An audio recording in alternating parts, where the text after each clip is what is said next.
ते भये अरिहंतादि महान जो विद्यादि सागर सुधीर जो विद्यादि सागर सुधीर गुरु है हितैषी शुद्धात्म में निरत नित्य हितोपदेशी वे पाप ग्रीष्म ऋतु में जल है सयाने पूजूं उन्हें सतत केवल ज्ञान पाने पूजूं उन्हें सतत केवल ज्ञान पाने। अहिंसा परमो धर्म की परम पूज्य आचार्य भगवंत गुरुदेव श्री विद्यासागर जी मुनि महाराज की समस्त मुनि संघ की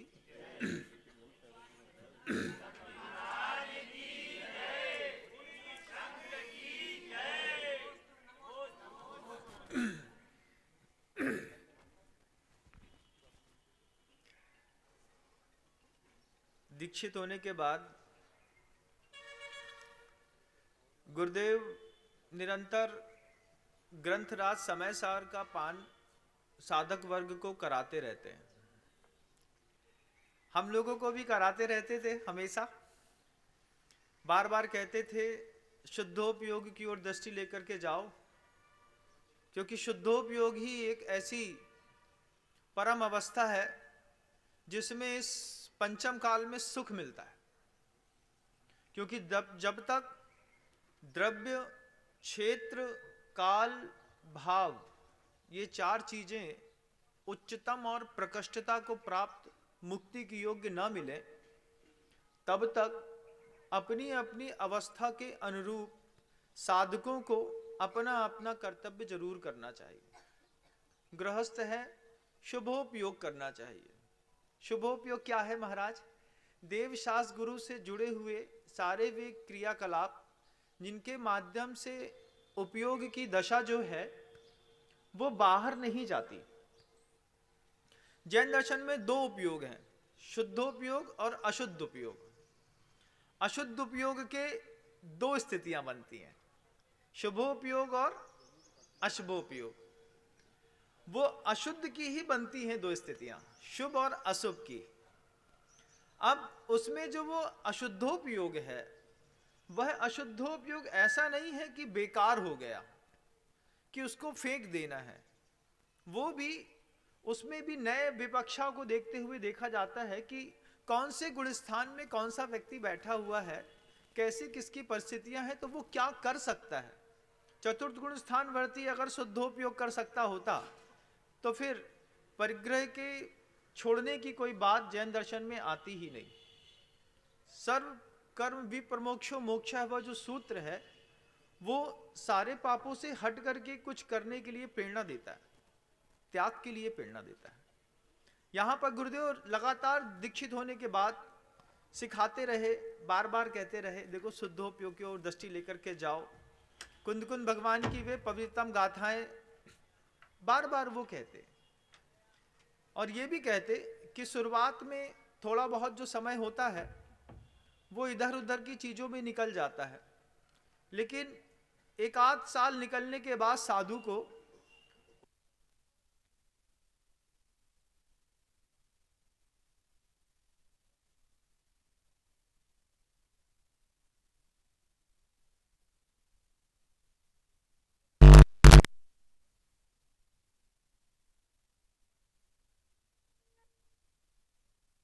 जनतः निर्जराधर, ये जो गाथाएं हैं, इन गाथाओं में गुरुदेव बार बार कहते कि अपना उपयोग लेकर के जाओ।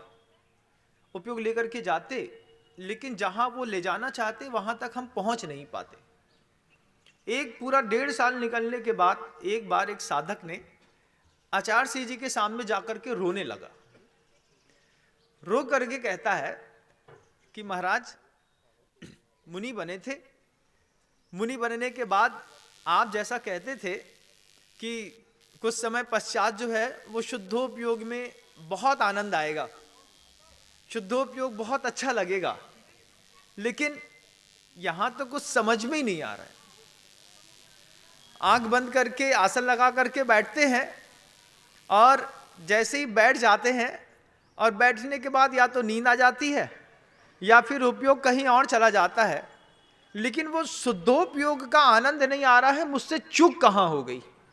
साधक गुरु के सामने जाकर के रो रहा है, आप देखो रोता है। वो कहता है कि महाराज मुझसे गलती कहाँ हो रही है मुझे समझ में नहीं आ रहा है, लेकिन मैं जिस शुद्धोपयोग को प्राप्त करने के लिए साधु बना था उस उपयोग तक मेरी दशा पहुंच नहीं रही है, मेरे ऊपर कुछ कृपा की जाए। आचार्य भगवंत उनको एक उदाहरण देते हैं, वो उदाहरण मैं आप सबको भी देना चाहता हूं। आचार्य सिंह जी उस साधक से कहते हैं, कभी घर के अंदर दही जमाया है? वो कहते हैं महाराज खाया तो है लेकिन जमाया नहीं है। तो बोले जो जब दूध को जमाते हैं तो कैसे जमाते हैं, कुछ पता है? कुछ पता है कि नहीं पता है? तो बोला बस महाराज इतना ही पता है कि उसमें जामन डाल देते हैं और दही जो है छोड़ देने पर जम जाता है। तो गुरुदेव कहते हैं कि दही ऐसे नहीं जमाया जाता। दही जमाने के लिए दूध को पहले उबाला जाता है। तो जैसे दूध को उबाला जाता है, ठीक ऐसे ही शुरुआत में शुद्धोपयोग को प्राप्त करने के लिए तप की अग्नि में इसको भी उबालना पड़ता है। और उसके लिए कुंदकुंद भगवान ने गाथा लिखी है, झाणम हवे यज्ञी तवरणम भत्तली समक खादो जीवो हवई लोहम धमि दब्बो परम जोगी हिम। आचार्य भगवंत कितने सहज शब्द में किसी व्यक्ति को स्थिर करने के सूत्र देते हैं। गुरुदेव कहते हैं कि जैसे ध्यान की अग्नि जलाना पड़ती है और उसको तप के ये बर्तन को तपाना पड़ता है। तप रूपी में जो 12 प्रकार के तप है उसमें इसको पहले तपाओ। जैसे दूध को उबालना पड़ता है जमाने से पहले, ऐसे शरीर को थोड़ा सा साधना करके उबालो, ये उबलेगा तब कुछ दशा बनेगी। अभी तो लोग उबलना ही नहीं चाहते। अभी तो आज की डेट में वो शुद्धोपयोग की जो परिभाषा है वो एसी के नीचे बैठ करके होने लगी। एक लू लपट खा करके अध्यात्म को प्राप्त करना चाहता है और एक व्यक्ति कंफर्ट जोन में बैठ करके चुपचाप अहमिक खल शुद्धो दन सन्नान मई सदा रूबी। कहने में तो बहुत अच्छा लगता है बंदो, लेकिन प्राप्त कुछ नहीं होता। ऐसे हैं कुछ संसार में लोग मिल जाएंगे आपको जो कहते हैं कि उपयोग की दशा को संवारने का नाम ही सम्यक दर्शन है, अपने उपयोग में स्थिर होने का नाम ही सम्यक ज्ञान है, और अपने ही उपयोग में रमण करने का नाम सम्यक चारित्र है। ऐसी भाषा सिखाते हैं लोग अब, और उसमें भी बार बार प्रेशर देते हैं इस बात को लेकर के। प्रेशर कैसा देते हैं आप देखिए कि बोले ये चारित्र और की बात तो बात की करो, पहले सम्यक दर्शन की बात करो। सबसे पहला उनका एक झंडा उठा रहता है उन लोगों का सम्यक दर्शन के लिए कि सम्यक दर्शन ही नहीं है तो फिर चारित्र भी क्या कर लेगा, वो तो मिथ्या चारित्र हो गया क्योंकि सम्यक दर्शन है नहीं। तो उनसे पूछा जाता है कि क्या सम्यक दर्शन के बारे में आपको कोई अनुभूति होती है? तो वो उदाहरण क्या देते हैं, सम्यक दर्शन की अनुभूति किसी को होती है कि नहीं होती है।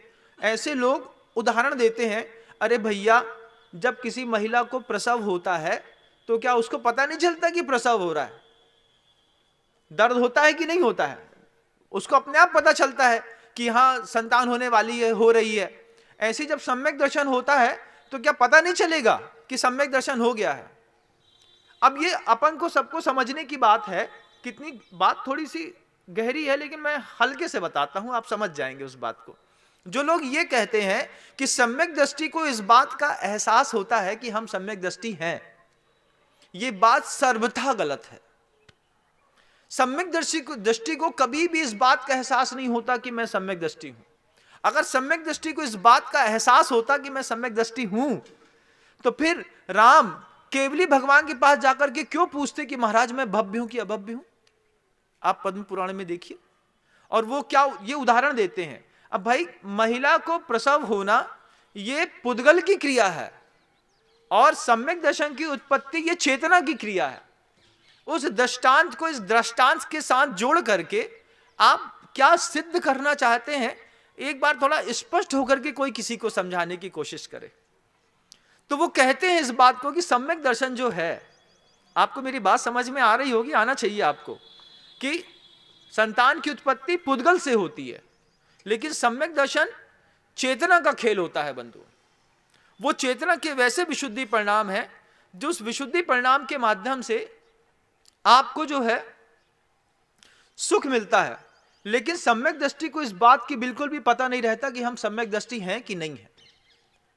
फिर सम्यक दृष्टि का कैसे लक्षण, जैसे किसी को बुखार आ जाता है तो उस बुखार के लक्षण देह में दिखते हैं, आंखें चढ़ी चढ़ी मिलती हैं, हरारत रहती है, आदमी को अच्छा नहीं लगता है, तो फिर आदमी समझ देता भाई थर्मामीटर में भले नहीं पकड़ में आ रहा है, लेकिन बुखार तो है, हरारत तो लग रही है, खाने की इच्छा नहीं होती है, भूख मर जाती है। तो इन लक्षणों से जैसे आप किसी व्यक्ति को पकड़ लेते हैं कि सामने वाला जो है वो बुखार है या रोगग्रस्त है, ऐसे ही सम्यक दृष्टि को कभी इस बात का एहसास नहीं हुआ कि हम सम्यक दृष्टि हैं। हाँ, सम्यक दर्शन के कुछ लक्षण जरूर आचार्यों ने बताए हैं। प्रशम है, संवेग है, अनुकंपा है, आस्तिक्य है, ये ऐसे गुण हैं सम्यक दृष्टि के। प्रशम भाव क्या है कि हर चीज में अपने आप को शांत समझता है। संसार के जितने भी भौतिक क्रियाकलाप है उसमें से अपने आप को बचा करके वो संवेग भाव को लेकर के चलता है। संसार के कारणों से उसको भय लगता है, हिंसा करने में उसको भय लगता है, झूठ बोलने में भय लगता है, चोरी करने में भय लगता है, पर स्त्री गमन करने में भय लगता है, फालतू की चीजों को देखने में भय लगता है। और अपने आप बिना किसी उपदेश के भी जीवन में एक बात हमेशा ध्यान रखना बंधुओं, कि आदमी को सुधारना ग्रंथों का काम नहीं है, संतों का काम है। आदमी ने जो ये सोच ली है बात कि ग्रंथों से हम सुधर जाएंगे, किसी भी जीव के विकास के लिए ग्रंथ काम नहीं आते, संत काम आते हैं। और ये परंपरा 2500 साल से निरंतर चल रही है, निरंतर। गुरुदेव कहते हैं उस बात को साधक से कि तुमने कभी दही तो नहीं जमाया? हाँ महाराज, खाया तो है।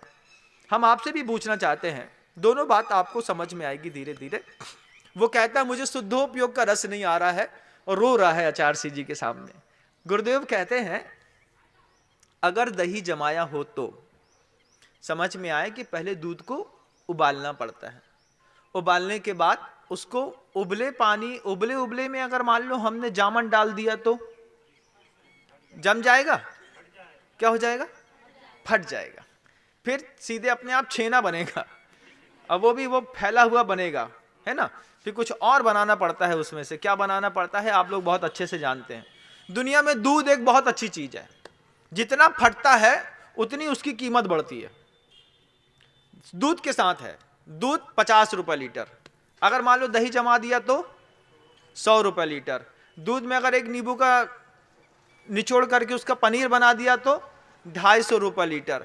उसको मथ दिया और मक्खन निकाल दिया तो 300 रुपए। उसका अगर मथा करके घी बना दिया तो 600 रुपए, 1000 रुपए, 2000 रुपए तक। दूध के साथ खासियत है वो जितना बिगड़ता है उसकी उतनी कीमत धीरे धीरे धीरे करके बढ़ती चली जाती है। हमारे साथ खासियत है हम जितना बिगड़ते हैं हमारी कीमत घटती चली जाती है। पीते तो दूध है लेकिन कीमत घटती चली जाती है। दूध खा लो, दही खा लो, रबड़ी खा लो, छेना खा लो, मिठाई बना लो, कुछ भी करा लो, आप देख लीजिएगा 50 रुपए से दूध की यात्रा शुरू होती है। उसको जितना बिगाड़ोगे, जितना उसके ऊपर काम करोगे, उसकी कीमत धीरे धीरे धीरे धीरे धीरे बढ़ती चली जाएगी।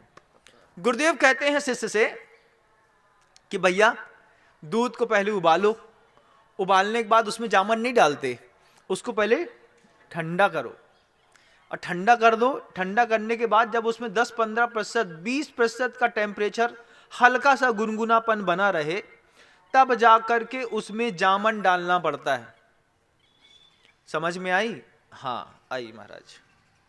दूध में जामन डालना पड़ता है ठंडा करने के बाद। तप की अग्नि में साधक को अपने परिसह, उपसर्गो इत्यादि में 12 प्रकार के तप में जो 6 अंतरंग है, 6 बाह्य हैं, इसमें अपने आप को पहले साधक झोंकता है, खुद उसमें से पहले जाकर के उपवास को सिद्ध करता है, फिर उपवास से सिद्ध करता है। अनशन, अवमोदन, वृत्ति परिसंख्यान, रस परित्याग, विविक्त संयसन और काय क्लेश, ये बाह्यम तपः, ये 6 प्रकार के बाह्य तप हैं। अनशन करता है, अब उनने तो भले भैया वो तो पुद्गल का धर्म है, आत्मा का धर्म ही नहीं है, अनशन तो आत्मा का धर्म नहीं है। अब ऐसा कोई सिखा दे, कोई बोल दे कि वो पुद्गल में और आत्मा का स्वभाव तो वो तो अनाहारी ही है, तो फिर आचार्य कुंदकुंद भगवान ने वो जो गाथा लिखी है, जह पुरुषेणा हारो गहिदो परिणमति सो अणे विहम मंस वसा रुहिरादि भावे उद्रग्नि संयुक्तो। आप देखिए कि जैसे कुंदकुंद भगवान कह रहे हैं, जैसे कोई पुरुष जह पुरुषेना हारो गहिदो परिणमति सो अणे विहम मंस वसा रुहिरादि भावे उद्रग्नि संयुक्तो। क्या कहते हैं कुंदकुंद भगवान? कुंदकुंद भगवान कहते हैं कि पुरुष ने भोजन किया, अब उसकी जैसी जठराग्नि है, किसी की कमजोर है, किसी की तेज है, तो जैसी उसकी जठराग्नि होती है, ठीक वैसे उस जठराग्नि के अनुरूप उसके शरीर में परिणमन होता है। मंस, मांस, वशा, रुधिर आदि अंतिम धातु वीर तक जो यात्रा होती है, वो आदमी की भोजन करने से नहीं होती है, जठराग्नि की तीव्रता से होती है। कि आपकी जठराग्नि कितनी तीव्र है, इससे डिपेंड करता है कि आप सादी रोटी भी खाएंगे लेकिन अच्छे बलिष्ठ शरीर वाले दिखेंगे, क्योंकि आपने पुरुषार्थ करके अपनी जठराग्नि को व्यवस्थित किया है। तहनानी दुपुब्बम दे पच्या बहुव्यपम बंधनते कम्ममते नय परिणा दुते जीवा, ये दूसरी गाथा कह दी। तो जैसे वह पुरुष भोजन करते वक्त जठराग्नि की तीव्रता के कारण अपने शरीर का विकास करता है, ठीक ऐसे ही व्यक्ति अपनी कसाय के कारण अपने संसार का विकास करता है, कसाय की मंदता में संसार का नाश भी करता है। समय सार की गाथाएं हैं बंधुओं, कभी उठा के देखेंगे तो दिखेगी, आपको भी दिखेगी। अब वहां पर गुरुदेव कहते हैं कि पहले 6 प्रकार के बाह्य तप का सहारा लो अपने आप को ऊपर उठाने के लिए। अनशन, अवमौदर्य, अवमौदर्य का मतलब होता है भूख से थोड़ा कम खाना। वृत्ति परिसंख्यान, ये निश्चित करना कि अगर इस तरीके की कोई विधि या चीज मिलेगी तो भोजन इत्यादि करेंगे या तो नहीं करेंगे। फिर रस परित्याग, जो भोजन मिल भी रहा है उसमें से 2, 3, 4 रस छोड़ करके पहले शरीर को साधिए। विविक्त संयासन, एकांत स्थान में शयन करने से जिससे थोड़ा भय बना रहे, जिससे निद्रा ज्यादा आपको परेशान न करे, ऐसी स्थिति साधक पहले शरीर की नियंत्रित करता है। पहले उपवास से शरीर को साधता है, फिर शरीर से उस आत्म तत्व को साधता है। गुरुदेव सामने वाले को बता रहे थे, मैं आपको बता रहा हूं गुरुदेव की बात, आप भी सीखें इस बात को। जो लोग कहते हैं कि उपवास सिर्फ मुनि महाराजों का धर्म है या एकासन मुनि महाराजों का धर्म है, ये आपका भी धर्म है बंधुओं, क्योंकि जब तक द्रव्य क्षेत्र काल भाव आपको पवित्र नहीं मिल रहे हैं, तब तक आपकी जवाबदारी बनती है कि जो मिला है उसमें जितना शुभोपयोग की क्रिया कर सकते हैं हम करें, क्योंकि हाथ में बस इतना ही है शुभोपयोग, शुद्धोपयोग नहीं है। गृहस्थ के हाथ में वो शुभोपयोग की क्रिया ही है, अगर वो नहीं करता है तो फिर ये पक्की बात है कि वो पाप तो कर ही रहा है। अगर आपने शुभोपयोग की क्रिया नहीं करी है तो शांति भी बैठे हैं तो वो आपका योग अशुभोपयोग ही माना जाता है। सोचिए कितना आश्चर्य है। अब यहां पर गुरुदेव कहते हैं कि पहले तो दूध को ठंडा करो, ठंडा करने के बाद जामन डालो, और जामन डालने मात्र से दही नहीं जम जाता, उसके बाद एक और चीज चाहिए है। बताओ क्या चाहिए है? स्थिरता। अगर आपने जामन डालने के बाद चम्मच से उसको ऐसा घुमा दिया है जामन को, और घुमा करके फिर आपने सोचा कि इसमें से अच्छे से दूध और दही मिल जाएगा, तो भी वो प्रक्रिया दूषित हो जाती है, तो भी दही नहीं जमता। दही जमाने के लिए दूध की तो खासियत है कि दूध को 20% जब उसका ताप बचा रहे तो जामन को बस धीरे से चम्मच से छोड़ देना है। जामन अपने आप अंदर जाकर के द्वधिकादि गुणा नाम तू सूत्र का पालन करते हुए जो 2 अधिक गुण वाला जो होगा नीचे वाले को अपने रूप में परिणमित कर लेगा। अब आप क्या करते हैं, उसी दही में 1 चम्मच चला देते हैं ऐसी, फिर आप देखते हैं कि दही जमा नहीं, जमा तो पानी छोड़ दिया, फिर वो छितर गया, बैठ गया, बिल्कुल क्रीम जैसा थक्का चाहिए था तो आपको सिर्फ छोड़ देना था उसमें जामन, उसको मिलाने की कोई जरूरत नहीं थी। गुरुदेव कहते हैं कभी जमाया हो तो सीखो तुम लोग। आचार्य के उदाहरण तो बहुत अद्भुत होते हैं बंधुओं, जबरदस्त उदाहरण होते हैं। आपको भी सीखने लायक चीज है कि सबसे पहले अपने आप को 12 प्रकार के तप के माध्यम से पवित्र करो, उबालो, उबालने के बाद जो है उसको ठंडा करो, फिर जब समायिक इत्यादि में बैठो तो फिर मन, वचन और काय इन तीनों की स्थिरता स्थापित करो। ये जब इसकी स्थिरता काय योग की, मन योग की, वचन योग की स्थिरता स्थापित हो जाए, फिर उसके बाद क्या करो, स्थिरता चाहिए। स्थिरता के साथ भी क्या चाहिए, अधीरता ना हो। अभी मिलेगा, अब हम बैठ तो गए हैं मन वचन काय की स्थिरता करके, अब हमको शुद्धोपयोग हो जाए। तो आचार्य अमृतचंद भगवंत कहते हैं प्रज्ञा क्षेत्री सितेयम कथम निपुणे पातिता सावधाने। ये शुद्धोपयोग, ये वेद विज्ञान, ये विभक्ति, ये एकांत, ये ऐसी जबरदस्त चीज है कि बड़े बड़े योगियों तक को दिखाई नहीं देती। वो आत्मा कैसे दिखाई नहीं देती, लोगों ने कहा, आचार्य भगवंत अमृतचंद देव कहते हैं अध्यात्म अमृत कलश में, वो बात कहते हैं कि प्रज्ञा क्षेत्री सितेयम, कितनी भी बड़ी शिला क्यों ना हो इस संसार में, बहुत बड़ी शिला है, उसमें एक दरार ऐसी होती है कि उस दरार में आप, अगर वो दरार दिख जाए आपको तो उसमें आप छेनी रखो और सिर्फ एक चोट मारो तो पत्थर 2 टुकड़ा हो जाए। अच्छी से अच्छी शिलाओं में ऐसी छोटी सी दरार जरूर रहती है। अब आप देखें कि वो जो दरार है वो हमें दिखाई नहीं देती। तब आचार्य अमृतचंद भगवंत ने कहा प्रज्ञा क्षेत्री सितेयम, ज्ञान की छेनी रख करके धीरे से पातिता सावधाने, बहुत सावधानी पूर्वक उसमें चोट करो, तब जाकर के जीव जुदा पुद्गल जुदा, यही धर्म का सार जो आप सुनते हैं पढ़ते हैं वो आपको दिखाई देगा। और उसमें भी आचार्य अमृतचंद देव कहते हैं कि बड़े बड़े योगियों को यदा कदा वो है आत्म तत्व का दर्शन होता है, और यहां तो बड़े बड़े भोगियों को टोपी पहनने के बावजूद आत्मा दिख जाती है। अब जो सामने दिख जाती है टोपी पहनने वाले लोगों को आत्मा, वो सही है कि आचार्य अमृतचंद देव सही है? कौन सही है आप निर्णय कर लीजिए। जो ये कहते हैं कि हम सम्यक दृष्टि, सामने वाले साधु को देख करके दरवाजा बंद कर देते हैं ये कह करके कि ये मिथ्या दृष्टि, ऐसा कह देते हैं। उनको आहार दान नहीं, शुभोपयोग की कोई क्रियाएं नहीं करनी है उनको, क्यों? उससे कर्म बंद होता है।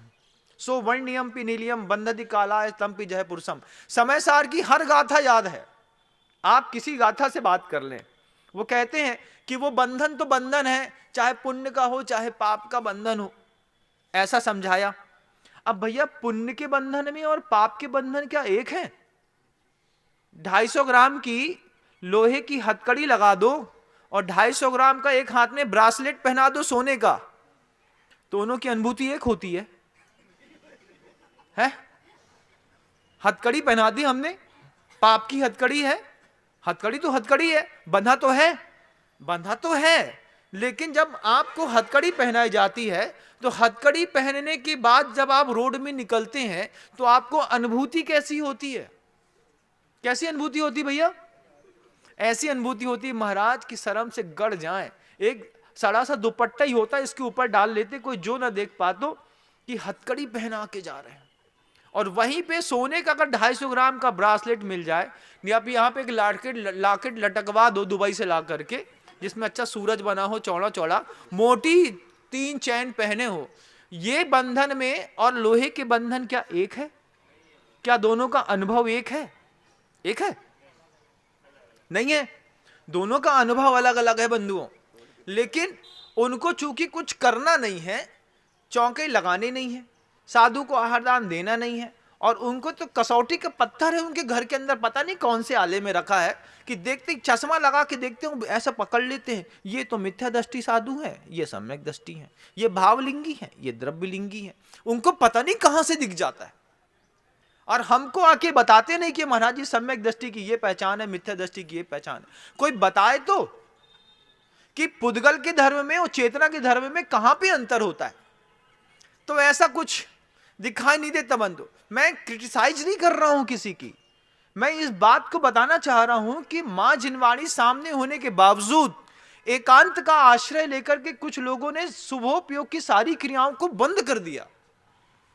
मंदिर में जाते हैं तो बोरिंग के पानी से अभिषेक कर लेंगे, चला करके नल के पानी से अभिषेक कर लेंगे, लेकिन कुएं का पानी छान करके बिलछानी करके शुद्ध अहिंसा का पालन करके वे भगवान का अभिषेक तक नहीं करना पसंद करते।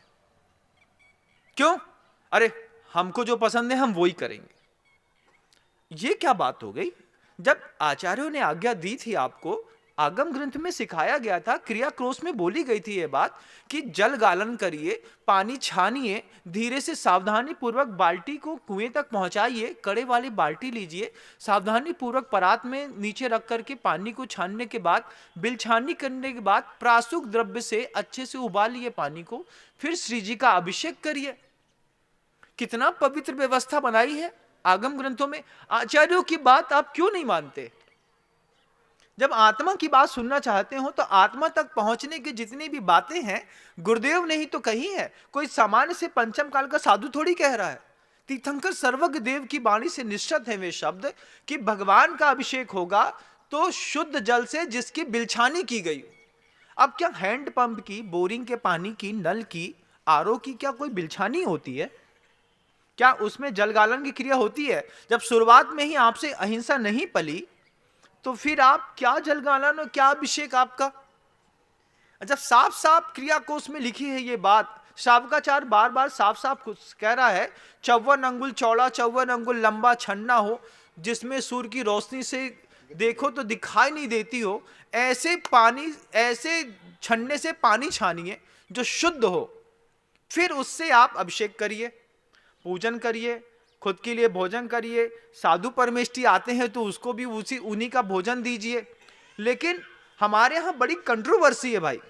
कंट्रोवर्सी क्या है कि हमने अपने कुछ फंडामेंटल राइट्स बना लिए हैं। लोग बोलते हैं हमारी बेदी है। अरे तुम्हारी बेदी है तो भगवान की बेदी में तुम बैठ जाओ। अब बेदी में तो भगवान बैठे हो, तुम चिल्लाते हो कि हमारी बेदी है। तुम्हारी बेदी होती तो बेदी में तुम बैठे होते ना भाई। श्री जी कहां से बैठ गए? आपको हमारी बात समझ में आती है? किसकी बेदी है? भगवान की बेदी है। तो कोई आदमी ये ना कहे कि जब हमारी बेदी है, तुम्हारी बेदी है तो तुम बैठो। फिर हम भगवान से बोले भगवान फलाने की बेदी है, आप कहां बैठ गए गलत जगह में, आप दूसरी जगह चलिए।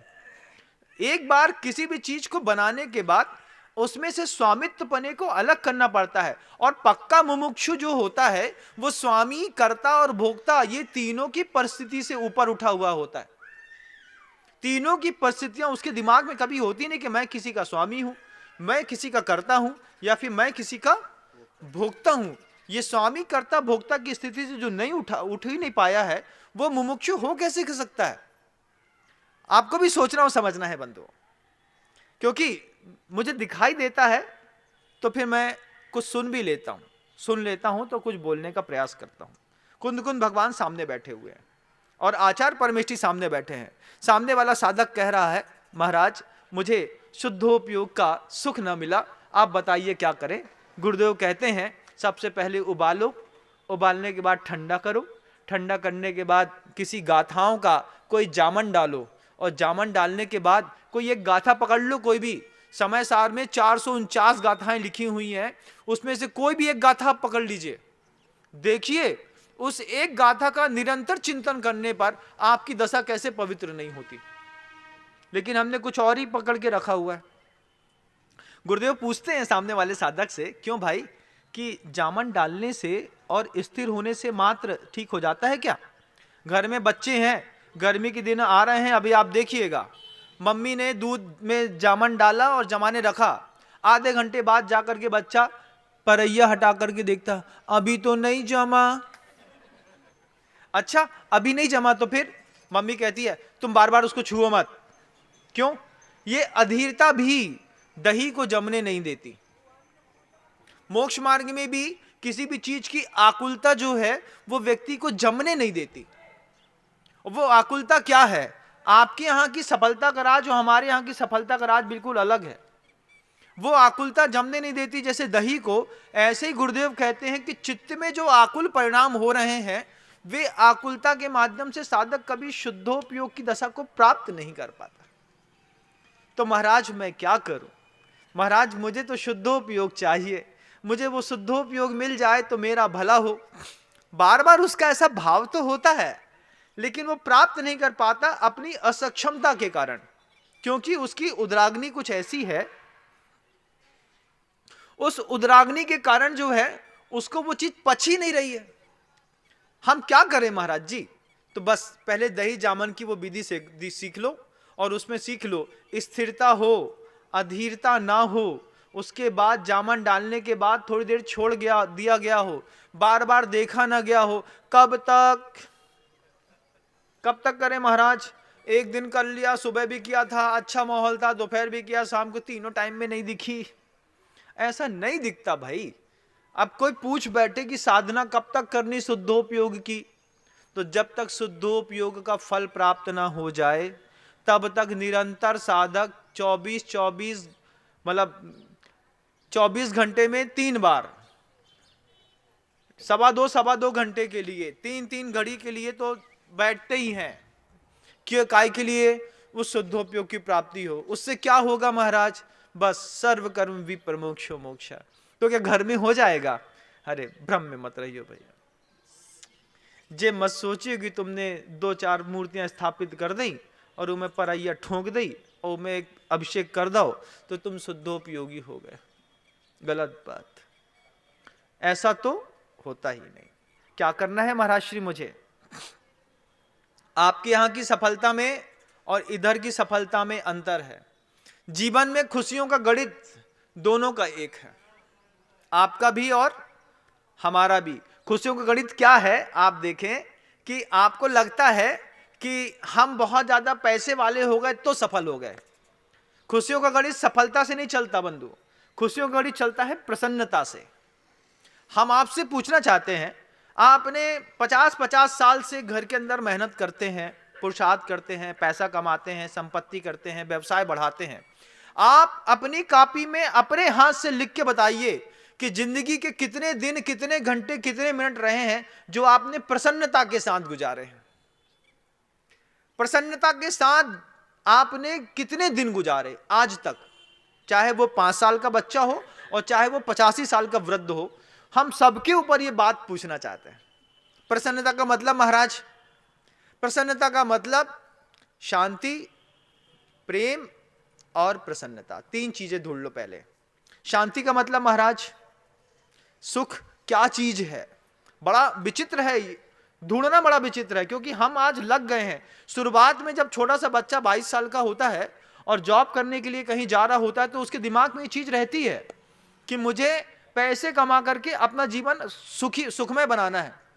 लेकिन पैसा कमाते कमाते कमाते धीरे धीरे धीरे धीरे धीरे जो है वो इतना हैबिचुअल हो जाता है कि वो पैसे कमाने में लग जाता है और अपने मूल उद्देश्य को भूल जाता है।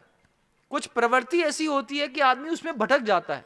अब सफलता का उद्देश्य आपने सिर्फ धन कमाना मान लीजिए समझ लिया है, तो वो जो शांति है, वो शांति आपको कहां मिलेगी? वो सुख कहां मिलेगा? वो प्रेम कहां मिलेगा?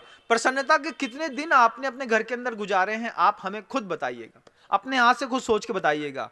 प्रसन्नता की छोटी सी परिभाषा बताता हूं कि प्रसन्नता का मतलब है कि आपके मन के अंदर जो है वो किसी भी प्रकार के अभाव का दुख ना हो। आपने अपने घर में कब जिया? अभाव का दुख, कितना भी संतुष्ट व्यक्ति क्यों ना हो, कितना अच्छे से भोजन क्यों ना करा दिया गया हो, कितनी अच्छी पत्नी ने सेवा कर दी हो, बिल्कुल सामने टीवी चल रही हो, कोई दिक्कत नहीं हो, उसके बाद भी दिमाग में एक फोबिया चलता है, 3 दिन हो गए दुकान में बिक्री ज्यादा नहीं हो रही। सब कुछ अच्छा है, सब बढ़िया है, लेकिन मन अभावग्रस्त रहता है हमेशा। फिर कुछ लोगों में अल्पता का दुख रहता है मन के अंदर। वो अल्पता का दुख कैसा है? अल्पता का दुख देखिए कि सामने वाले से 1 करोड़ रुपए लेने थे, 1 करोड़ रुपए लेने थे, उसने देने की तो उसकी कोई उम्मीद नहीं थी कि वो 1 करोड़ रुपए कभी देगा, लेकिन उसने धीरे धीरे धीरे करके आपके कहने पर 80 लाख रुपए दे दिए। अब 80 लाख का कोई सुख नहीं हो रहा। अल्पता का दुख क्या है? हमारे 20 लाख फंसे, बड़ी तकलीफ है, उसने हमको बहुत परेशान किया। क्यों भैया? क्यों तुमको वो तो 1 करोड़ में से 1 रुपया नहीं देने वाला था।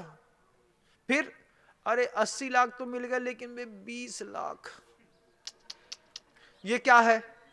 अल्पता का दुख है। क्या आप कभी इस दुख से मुक्त हो पाए घर के अंदर? क्या आपको कभी ऐसा लगा?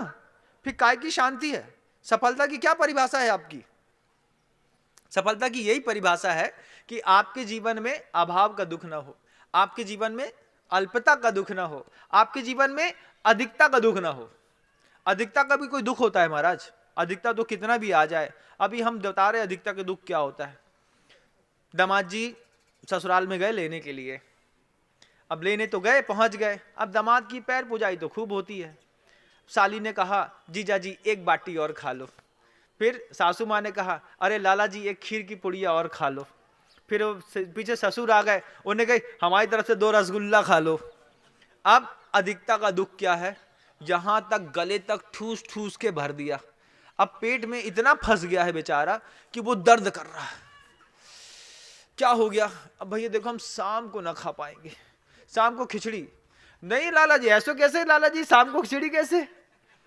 अभी तो आज ही तो आए हो, अभी तो पहले दिन की शुरुआत है। अब पहले दिन में तुमने इतना ज्यादा अधिक कंटेंट उसके दिमाग में यहां तक भर दिया है कि उसके चक्कर में उसको दर्द हो। आपको कभी दर्द हुआ ऐसा कि नहीं हुआ है? हुआ है कभी दर्द? घर के अंदर ही देख लियो, अभी आज भी वे पत्नियों ने बना के रखा होगा, वो कोई सुनो जो 2 रोटी और खा लो, फिके जहां गैया खा ही सच्चो तुम खा लो। जब वो पत्नी आपके हाथ थाली में थोड़ी सी सब्जी और दाल ज्यादा परस देती है, जब आपको भोजन से तृप्ति मिल जाए बंधुओं, उसके बाद सौंफ की आधी चम्मच भी शरीर में कितना भारी पड़ती है। आप कभी कल्पना करके देखिए। उसमें पत्नी ने मान लीजिए कह दिया है कि ये सब्जी और खत्म करो, ये चावल और खत्म करो। अब मान लो उस चक्कर में बगल में बच्चा बैठा और बच्चे ने चावल नहीं खाया और मारे लोभ के अपना चावल तो खाए खाए बच्चे की थाली का भी चावल खा लिया। उसके बाद जो देह की स्थिति होती है, ऐसी स्थितियां शरीर में कितनी बार बनी है आपके? बनी कि नहीं? महाराज आपको कैसे पता है? सही बात है, क्योंकि हम तो यहां पर 20 साल की उम्र में ही आ गए थे। जब मैं गुरुदेव के पास आया तब मेरी उम्र कुल 20 साल की थी और 22-23 साल मुझे यहां पर आकर के गुरुदेव के साथ रहते रहते हो गया। तो लेकिन उसके बाद भी आप लोगों की सुन सुन के बहुत कुछ सीख जाता हूं। अब वहां कहते हैं गुरुदेव कि अल्पता का दुख तो ठीक था, ये अधिकता के दुख से भी आदमी बहुत परेशान है। सारी अनुकूलता होने के बाद भी ये अब आपके घर के मान लो कोई अल्पता के दुख से परेशान है, कोई अभाव के दुख से परेशान है, कोई अधिकता के दुख से परेशान है, और कोई जो व्यक्ति जो है वो आभास के दुख से परेशान है। आभास का दुख क्या है? आभास का दुख मृग मरीच का। वो मृग मरीच का कैसी है कि रेत चमक रही है रेगिस्तान में, हिरण को पानी दिख रहा है। ऐसा आप लोगों को भी मई की गर्मी में होता है, जब आप कार चला रहे होते हैं, गाड़ी चला रहे होते हैं, तो सामने लगता है कि रोड में पानी पड़ा हुआ है, और जबकि वो सिर्फ रोड चमक रही होती है। जहां जो चीज है ही नहीं वहां पर हमको उस चीज का दर्शन हो जाना, आभास का दुख है ये संसार में। जब इससे शांति मिले तब तो माने कि तुम कुछ प्रसन्न हुए जीवन में। लेकिन ये आभास का दुख हमेशा बना रहता है। कुत्ते को हड्डी में बना रहता है और आपको इंसान में, नहीं तो धन में। कुत्ते की हड्डी, जब पहले सुनता था मैं इस बात को कि कुत्ता हड्डी चबाता है, मुझे तो कभी लगा ही नहीं कि कुत्ता हड्डी चबाता होगा। लेकिन जब हम लोग बीना बारा गए, और बीना बारा में पीछे जब जंगल इत्यादि के स्थान वहां से 1.25 किलोमीटर दूर है, वहां पर कोई गाय वगैरह शांत हो जाती थी तो चील वगैरह उसको साफ कर देते थे। तब वहां पे पहली बार सही में देखा कि बिल्कुल पत्थर की जैसे कठोर दिखने वाली हड्डी को कुत्ता निरंतर चबाता रहता, और निरंतर चबाते चबाते चबाते दांत से चबाता है, मुंह से चबाता है, दांत से चबाता है, चबाता रहता है, उसी के नीचे दौड़ता रहता है, जबकि उसमें से इतना सा भी रस नहीं निकलता। लेकिन कुत्ते को जैसे आभास का दुख हड्डी के अंदर हो रहा है, ठीक ऐसे ही आपको आभास का दुख आपकी संपत्ति के अंदर हो रहा है। आप संपत्ति कमाने में इतने माहिर हो गए हैं आज की डेट में कि कोई आपकी संपत्ति लेने की बात करता है और आपका दिमाग खराब हो जाता है। पुत्र भी अगर मान लो बड़े और छोटे में झगड़ा हो जाए और एक को ज्यादा हो जाए, तो दूसरा कैसे उस संपत्ति के चक्कर में क्या मान्यता बना के रखी है, कोर्ट केस कर देते हैं। कई लोग तो माथा फोड़ी कर देते हैं। क्या क्या होता है संसार में आप देखिए। संसार में धन ने कभी किसी को सुखी नहीं रखा बंधुओं, सिर्फ आभास धन का सुख में रख पाया। पैसा कमाने से जिंदगी बहुत कंफर्टेबल होती है, उसके चक्कर में कितना द्वंद्व झेलना पड़ता है, कभी देखा है? धन कितना द्वंद्व पैदा करता है मन के अंदर, कितना संघर्ष पैदा करता है, कितना वेग पैदा करता है, कितना दुख पैदा पड़ता है, कितना परिश्रम पैदा करता है, तब जाकर के धन आता है। लेकिन आपके अंदर वो आभास का दुख निरंतर बना है और आप शुद्धोपयोगी भी बने। हम बैठे हैं, अरे बढ़िया चल रहा है, अरे ऐसे कैसे बढ़िया चल रहा है भाई, हमारा नहीं चल रहा, तुम्हारा कैसे चल रहा है? अरे आपको नहीं आता होगा महाराज, हमको तो सब आता है। ज्ञान समान न आन जगत में सुख को कारण, आहा, तुम्हें ने सीखो है बस। साधु लोग बस ऐसे ही पोंगे। फिर एक और है दुख, असंतोष का दुख है। यहां कहते हैं असंतोष का दुख क्या है? जितना मिले उतना कम है। महाराज 1 महीना के लाने रुक जाए तो कम है, महाराज 1 घंटा प्रवचन दे दें तो भी आप बोलते हैं महाराज 5 मिनट और मिलता अच्छा लग रहा था। वहां पे पैसा आ रहा हो तो भी असंतोषी है। पूरे दिन धंधा करने के बाद शाम को 30, 40, 50 हजार से लेकर के 5, 7, 10 लाख रुपए तक आप रोज झोले में भर के जाते हैं, उसके बाद भी दिमाग खराब रहता है। असंतोष का दुख। हम सोच रहे थे कि 3 गाड़ी और निकल जाती फिर अच्छा रहता, लेकिन वो पुरानी वाली गाड़ी निकल नहीं पाई, दिमाग खराब है। अब क्या करे आदमी भाई, है क्या करे? असंतोष का दुख है। जब ये असंतोष का दुख है, अभाव का दुख है, अल्पता का दुख है, आपके पास आभास का दुख है, अधिकता का दुख है, फिर वो व्यक्ति घर के अंदर स्वस्थ कैसे हो गया? अपने आप को स्वस्थ आप कैसे महसूस करते हैं? फिर कैसे आप कहते हैं कि हाँ हमें वो दिख रहा है? तो फिर महाराज हम क्या करें? शुद्धोपयोग को थोड़ा किनारे कर दें कपड़े वाले, शुभोपयोग को हाथ में पकड़ें। जो आपके हाथ की चीज है, गृहस्थी में उतना ही धर्म करो जिससे में तुम्हारी गृहस्थी जलती ना हो बंधु। साधु को देख करके साधु जैसा धर्म करोगे तो गृहस्थी बर्बाद हो जाएगी, और गृहस्थी में रह करके गृहस्थों जैसा भी धर्म नहीं करोगे तो भी गृहस्थी बर्बाद हो जाएगी। गृहस्थों में धर्म है जो आपको सिखाया गया है, देव पूजा, गुरु पास्ती, स्वाध्याय, संयमस, तप, दानम चेती गृहस्था नाम षट कर्माणि दिने दिने, प्रतिदिन करना है। अरे नहीं महाराज 3 दिन पहले चौका लगा था, तो क्यों भाई आज तुम खा रहे हो तो साधु के लिए भी बुला लो, अत्र अत्र कर लो। नगर में साधु आ गया है, अरे किसी बहाने से हमारी तरफ देख ले, हमारे घर के अंदर आ जाए, दाल पानी हम कुछ व्यवस्था कर दें, थोड़ा बहुत जैसा हम खाते हैं वैसे ही, उसमें राजायशी करने की कोई बात नहीं है। सामान्य से भोजन जैसा आप घर के अंदर करते हैं, बस कुएं का पानी का शुद्ध छान करके बना लिया मर्यादित, और 16 पहन करके बाहर खड़े हो गए। महाराज मन शुद्धि, वचन शुद्धि, काय शुद्धि, आहार जल शुद्ध है। क्या है आहार जल में? ये तो साधु कभी पूछते ही नहीं। जो दूध भात दाल रोटी सब्जी तुम खाते होगे बस वही बनाओ, और बस साधु को पड़काने के लिए खड़े हो जाओ, फिर देखो उसका क्या आनंद आता है। अरे महाराज आपने तो कह दी, लेकिन जो पड़ोसी दान देवे आते हैं ना, वो देखे तो क्या कहे, वो कहे अरे भाई तुमने तो 2 मीठा भी नहीं बनाया महाराज की, तो तुमने नाक ही काट दी। तो दूसरे के चक्कर में आदमी जो है नाना प्रकार के व्यंजनों में लग जाता है। लेकिन परिणाम क्या कहते हैं कि आपकी खुद का मानसिक और पारिवारिक स्तर स्टैंडर्ड जिस तरीके का है, बस आप उसी में शुद्ध भोजन की व्यवस्था कर दीजिए, शुद्ध वस्त्र पहनिए, गुरु को पड़गाइए, गुरु से बोलिए भगवान हमारे घर में बना है, जो हम खाते हैं वो आप भी ले लेना, आपका काम भी चल जाएगा, हमारा काम भी चल जाएगा। और साधु तो इस मामले में कितना अच्छा है, साधु कभी डिमांडेबल नहीं रहा है।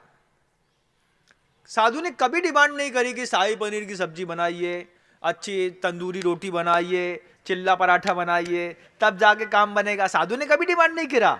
लेकिन आप लोग क्या है, सामाजिक व्यवहार में नाक न कटे, इसलिए बस 4-5 थालियां आपके यहाँ इकट्ठी हो जाती हैं, फ्रूट्स की हो जाती हैं, ड्राई फ्रूट्स की हो जाती हैं, सब्जी की, दाल की, इसकी उसकी, जबकि सिर्फ उतना ही होना चाहिए था जितना आप अपने घर के अंदर खुद करते हैं। महाराज के लिए भी इसी को शुद्ध कर दिया है, और नल का पानी हटा के कुएं का पानी छान के ले आए, बना दिया है। सोले के वस्त्र पहन लो, पत्नी से बोला प्रिय तुम भी आ जाओ, पड़गान कर लो, देखो अपना पुण्य है कि नहीं।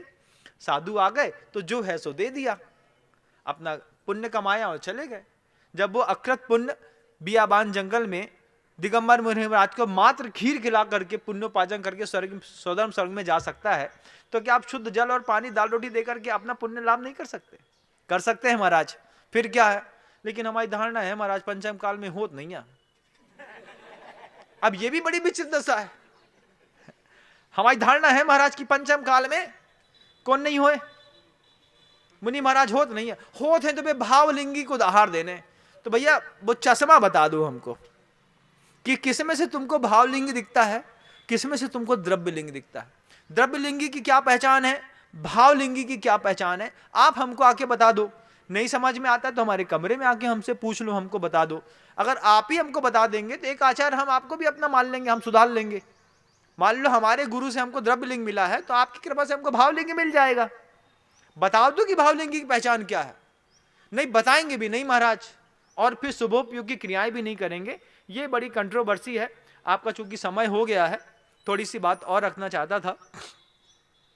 रत्कर्णक सावकाचार्य का एक सूत्र है बंधुओं, ओजस तेजो विद्या वीर विजय वृद्धि विजय विभव सनाथा महाकुला महारता मानव तिलका भवंती दर्शन पूता। सम्यक दृष्टि जो जीव है उसके खूबियां क्या होती हैं, तो उसमें आचार्य भगवंत कहते हैं ओजस तेजो विद्या, उसकी वाणी में ओज रहता है। ओज कैसा कि वो कुछ बोलता है तो पूरी दुनिया सुनती है। वो कहते हैं ना भैया वो कभी तो क्या गजब का क्या ओज है उसकी वाणी में। तेज उसके शरीर में रहता है, उसका शरीर ऐसा मुरझाया हुआ नहीं रहता, यहाँ पे फोड़े निकले हैं, दाल निकले हैं, ऐसा हो रहा है, ऐसा कुछ नहीं होता। आचार्य महाराज जी साफ साफ कह रहे हैं ओजस तेजो विद्या वीर विजय वृद्धि विजय विभव सनाता महाकुला महारता मानव तिलका भवंती होते हैं दर्शन पूता। जो सम्यक दर्शन से पवित्र लोग होते हैं उनकी स्थितियां ऐसी होती हैं। आप अपनी स्थिति देखिएगा। ओज है बाड़ी में, घर के अंदर घर के सारे लोग आपकी बात मानते हैं क्या? हैं मेरे समाज चलाने चले हो, पहले अपना घर तो चला लो। घर के लोग तो बात नहीं मान रहे, घर के लोग बात नहीं मान रहे, हम समाज चलाने चले हैं। और जिनके घर में घर के लोग के ऊपर शासन नहीं चलता है, वे समाज के अध्यक्ष मंत्री बन के बैठ जाते हैं। बोले आप क्या बोले? बोले यार एक कामना थी कि हम चलाएंगे, अब चला नहीं पाए घर को, तो हमने सोचा समाज ही चला लें। तो फिर पैसे के बल पे अध्यक्ष मंत्री बन के बैठ गए, चलाने लगे। वाणी में कोई सुनने तैयार नहीं है, उनके हाय हाय के नारे लगाए जाते हैं, बे बाय बाय के नारे लगाते हैं। बोलते हम रहेंगे चाहे कुछ हो जाए, पद नहीं छोड़ने तैयार हैं। ऐसे भी लोग हैं ट्रस्ट के समाज कमेटी में, अध्यक्ष बन गए 25 साल पहले, तब से अध्यक्ष ही हैं। और उसके पहले हमारे बब्बा थे, पिताजी थे, उसके पहले हमारे बब्बा थे, खानदान की समाज हो गई। इससे भी हटना सीखना चाहिए, दूसरे को भी मौका मिले। यंग जनरेशन आती है तो निश्चित रूप से डेवलपमेंट करती है आप लोगों का भी बंधु। तो ओज हो, तेज हो शरीर का, विद्या हो, कुछ अपना खुद का विवेक काम करता हो, विजय मिलती हो, कोई काम में हाथ डालता है सम्यक दृष्टि तो उसको घाटा नहीं लगता। तुम्हें अगर व्यवसाय में घाटा भी लग रहा है ना तो मान के चलिए सम्यक दृष्टि नहीं हो। जितने सम्यक दृष्टि अपने आप को समझते हैं वो बात सुन ले। जो अपने आप को सम्यक दृष्टि समझते हैं ना, इस बात को समझें कि आचार्य भगवान समंत देव ने कहा है इस बात को, ओजस तेजो विद्या वृद्धि, उनके यहां हमेशा वृद्धि होती है, विजय होती है, विभव, वो कभी किसी से हारते नहीं है, सनाथा, और लोगों के नाथ बनते हैं। मतलब वो हमेशा जब भी बनते हैं नेतागिरी उनके खून में रहती है। महाकुला, महान कुल में पैदा होते हैं। महारता, महान अर्थ को करने वाले होते हैं। ये गृहस्थी के जो पुरुषार्थ हैं ये महान पुरुषार्थ नहीं माने जाते।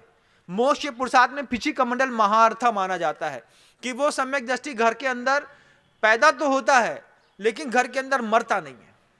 सम्यक दृष्टि की पहचान है कि पैदा होना उसकी मजबूरी है कि मां की कुच्छी से किसी न किसी घर के अंदर पैदा होगा, लेकिन सम्यक दृष्टि जिस घर में पैदा हो गया उसी घर में मर जाए, ये उसके जीवन का अभिशाप है। आपके जीवन का भी अभिशाप है कि पैदा होना, आप जिस घर में, जिस गांव में, जिस गली में, जिस मोहल्ले में पैदा हुए, ये आपकी एक मजबूरी थी क्योंकि देह धरना था। पैदा हो गए महाराज, लेकिन उसी घर में, उसी गांव में, उसी मोहल्ले में से तुम्हारी अर्थी उड़ जाए, इससे बड़ा तुम्हारे दुनिया में कोई दुर्भाग्य नहीं है। क्यों दुर्भाग्य नहीं है महाराज? अरे तुम उस घर में मजबूरी में पैदा हुए थे, 50 साल में थोड़े महान पुरुषार्थ करते, 60 साल में करते, 70 साल में करते कि अपनी समाधि की जगह तुम खुद निश्चित करो। सम्मेद शिखर से जाऊंगा, चंपापुरी से जाऊंगा, पावापुरी से जाऊंगा, गिरनार जी से जाऊंगा, कुंडलपुर से जाऊंगा, बीना बारा से जाऊंगा, नेमावर से जाऊंगा, आचार्यों की सन्निधि में जाऊंगा, 50 मुनिराजों के बीच में जाऊंगा। तुम निश्चित करते? तुमने क्या निश्चित कर दिया? ऐसे लोग, अपने आप को भावलिंगी कहने वाले कितने सारे लोग हॉस्पिटल से चले गए, चुपचाप चुपचाप हॉस्पिटल से चले गए। उनके हाथ में न कभी पिछी का मंडल दिखा, ना उनने कभी अपनी क्षेत्र निश्चित किया। बस अंतिम समय में क्या होता है, हॉस्पिटल नहीं जाते हैं तो घर के अंदर ही हॉस्पिटल का पूरा बेड लगा देंगे, सलाइन की बाटल लगा देंगे, नाक में एक ट्यूब फंसा देंगे, यहाँ गद्दे में एक छेद कर देंगे, यहाँ से भोजन जाता रहेगा। अब अपने सम्यक दृष्टि बोलते, अरे ये तो देह को धर्म है, मैं तो आत्म स्वभाव में रमण कर रहा हूं। झूठे, कितने बड़े झूठे हैं।